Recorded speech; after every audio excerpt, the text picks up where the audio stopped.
ओम गण गणपते नमः। जय माँ लक्ष्मी। दोस्तों, आज मैं आपको श्री दुर्गा सप्तशती के 13वें अध्याय में सूरत और वेश्यों को देवी का वरदान की कथा सुनाने जा रही हूँ।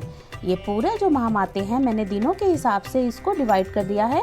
हम ये पूरा जो है 7वें दिन तक हम पूरा कर लेते हैं इसको, क्योंकि कोई अष्टमी पूजता है और कोई नवमी का पूजन करता है, तो उसी के हिसाब से ये अध्याय जैसे शास्त्रों में लिखे हैं मैंने आपको सीरियल वाइज सुनाए हैं, हर अपने एक कथा में।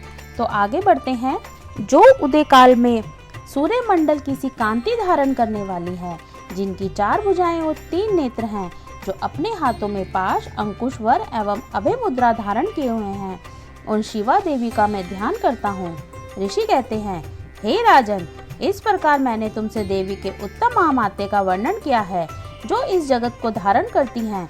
उन देवी का ऐसा ही प्रभाव है, वे ही विद्या ज्ञान उत्पन्न करती हैं।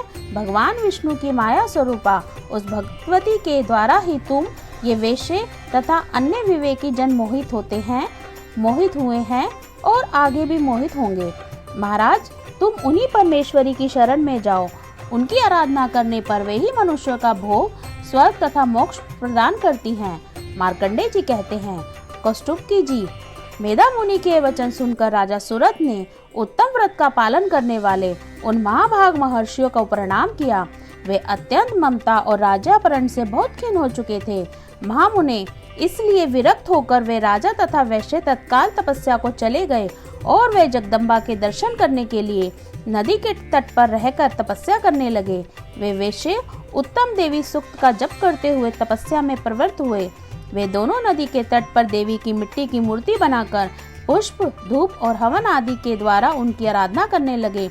उन्होंने पहले तो आहार को धीरे धीरे कम किया, फिर बिल्कुल निराहार रहकर देवी को मन ही में मन लगाए एकाग्रता पूर्वक उनका चिंतन आरंभ किया। वे दोनों अपने शरीर के रक्त से प्रोषित बलि देते हुए लगातार 3 वर्ष तक संयम पूर्वक आराधना करते रहे। इस पर प्रसन्न होकर जगत को धारण करने वाली चंडिका देवी ने प्रत्यक्ष दर्शन देकर देवी बोली, राजन तथा अपने कुल को आनंदित करने वाले वेश्ये, तुम लोग जिस वस्तु की अभिलाषा रखते हो वह मुझसे मांगो, मैं संतुष्ट हूँ, अतः तुम्हें सब वर देना चाहती हूँ। मार्कंडेय जी कहते हैं, तब राजा ने दूसरे जन्म में नष्ट न होने वाला राज्य मांगा तथा इस जन्म में भी शत्रुओं की सेना को बलपूर्वक नष्ट करके पुनः अपना राज्य प्राप्त कर लेने का वरदान मांगा। वैश्य का वित्त संसार की ओर से खिन्न और विरक्त हो चुका था। वे बड़े बुद्धिमान थे, अतः उस समय उन्होंने तो ममता और अहंता पूर्वक आसक्ति का नाश करने वाला ज्ञान मांगा।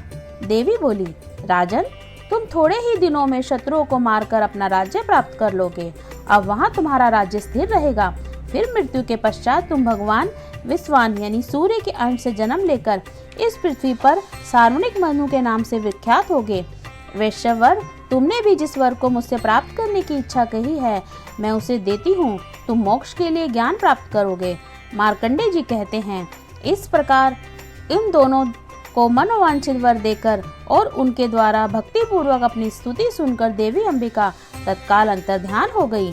इस प्रकार देवी से वरदान पाकर क्षत्रियों में श्रेष्ठ सूरत सूर्य से जन्म ले सावर्णी नामक मनु होंगे। इस प्रकार श्री मार्कंडेय पुराण में सर्वाणिक मवंतर की कथा के अंतर्गत देवी महामाते में सूरत को वेश्य को वरदान नामक 13वां अध्याय पूरा होता है। बोलिए ओम दुम दुर्गाय नमः। ओम ऐं ह्रीं क्लीं चामुंडाय विच्चे।